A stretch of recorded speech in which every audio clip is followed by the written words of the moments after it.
Hello YouTube, Sir Dragon X here. Is Nuevo Laredo and the Highway of Death really safe to travel right now? Well, we're going to discuss that, and I'm going to give you some travel safety tips in the video coming up next.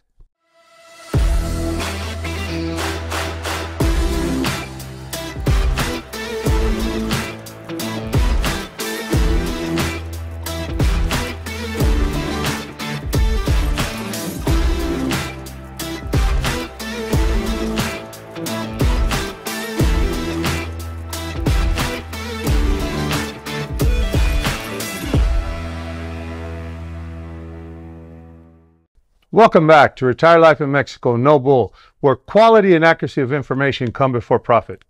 I recently did a video with a travel advisory not to travel through Nuevo Laredo due to cartel violence at that time. If you haven't already, I suggest that you watch the video which explains why I issued this advice. Today, I'm going to give you an update as promised on the current situation and address some of the comments that I received on social media as a result of this video. I will also be giving some travel tips so that you can ensure a safe and enjoyable trip through Mexico. Before we start, I want to once again thank you for making this channel a success. Next month will be our 1-year anniversary. With your help, we have achieved success that I would have never imagined when starting this channel. And time sure flies when you're having fun. We're pushing just over 5,500 subscribers and almost ready to hit 6,000. If you already haven't hit that subscribe button, let's celebrate 6,000 subscribers for our 1-year anniversary. We're almost there. Now, let's get down to the video at hand. On March 13, 2022, Mexican authorities arrested Juan Trevino, also known as El Huevo. Juan Trevino was known to be the current leader of the Northeast cartel operating out of Nuevo Laredo, Mexico. Trevino was wanted in the United States and also a United States citizen. At midnight, March 14, 2022, Trevino was deported and handed over to United States authorities. This prompted immediate retaliation and violence. The United States consulate in Nuevo Laredo was also attacked as part of the cartel retaliation, which was directed towards the United States government as well as the Mexican government. On March 17, 2022, the United States consulate in Nuevo Laredo announced that all government employees and United States citizens should shelter in place or avoid traveling through the area.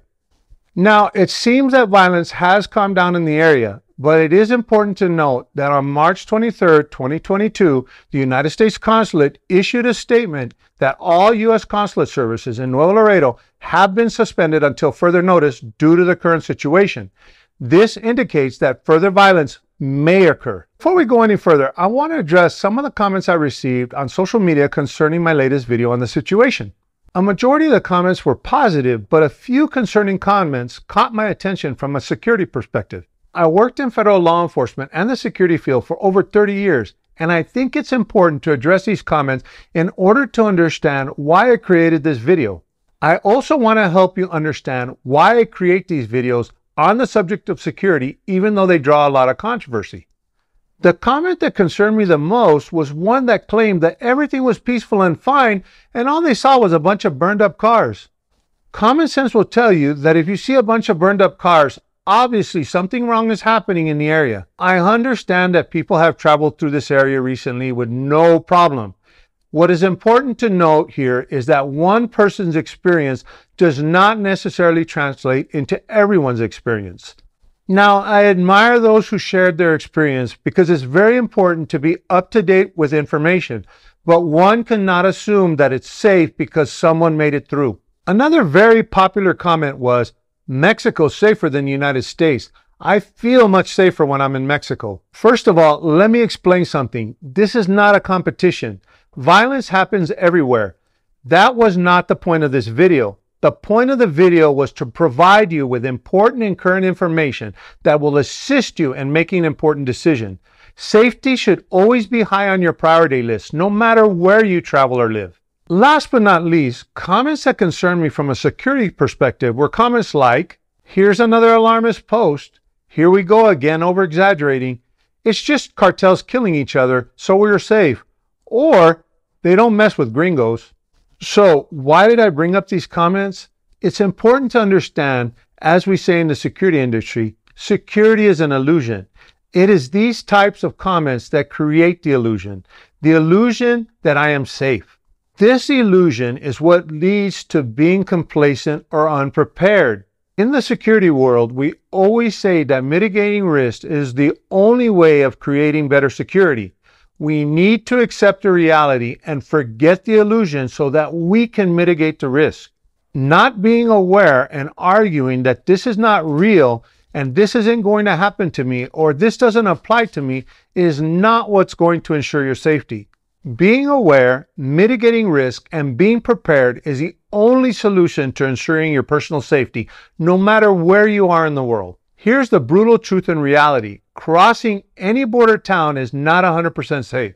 At the same time, the reality is that crossing the U.S.-Mexico border, no matter where, is a necessity when traveling to and from the United States. So you're probably thinking right now, this is a contradiction.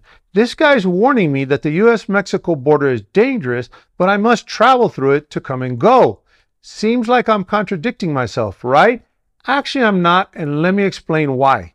First, let me get one thing clear. I'm not trying to be alarmist. I'm not trying to scare anyone, nor am I over-exaggerating. I'm providing you with information that is important to ensure your safety. The good news is that thousands of people travel these routes daily without incident.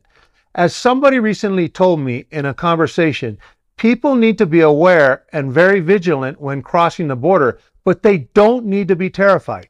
My hope with this video is that you will be more aware, vigilant, and prepared so that you can travel through these areas without incident. My advice is still to avoid Nuevo Laredo at this time if at all possible.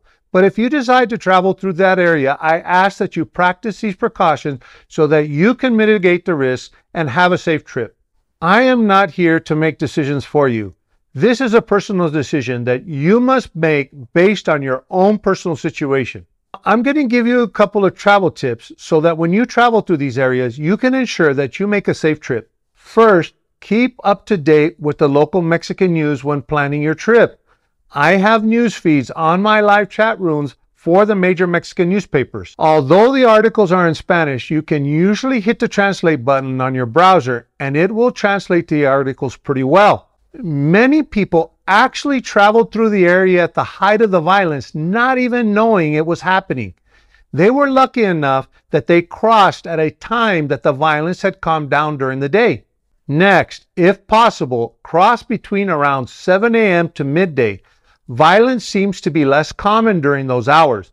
People tend to be traveling to work and taking their kids to school, so there's also more traffic and people on the streets. Another useful tip is when at all possible, caravan. There's always strength in numbers. And another thing, try not to travel alone. Always try to take a companion with you. If you can't caravan, always travel with traffic. Try as much as possible not to be isolated from traffic. Another important piece of advice as far as the highway is to stick to the toll roads. Plan your route ahead of time and do not deviate even if your GPS tells you that there's a faster route. Google Maps can sometimes try to deviate you due to an accident, but remember, these routes are sometimes undesirable routes, so stick to your route. Always remember that Google Maps will choose the fastest route, and sometimes the fastest route is not always the best route. Rule of thumb is stick to toll roads. They are always more secure. Only travel during daylight hours. Do not travel at night. Always be vigilant when you're on the road. Watch for vehicles without license plates that may be following you. This usually indicates that they are up to no good. Another very important tip is that when you're stopping for gas, always stop at a congested gas station. Stay away from isolated gas stations. My rule of thumb is that when my tank reaches half, we start to look for an active gas station instead of waiting for the tank to reach a quarter or less and being forced to stop at the first gas station that we can. It's always better to have a choice on where to stop for gas than being forced to stop for gas at a station due to necessity. Another useful tip that we personally use is that we have a GPS tracking app that we share with our family. But you don't necessarily need an app. You can actually do this through WhatsApp by sharing your location with a close friend or family member while you're on your trip. Last but not least, always be extra vigilant when crossing the border. I hope this information and these tips help you in planning your trip. Just remember, be aware, be prepared, and always be vigilant, no matter where you travel in the world. Good luck, safe travels, don't forget to subscribe, and see you soon.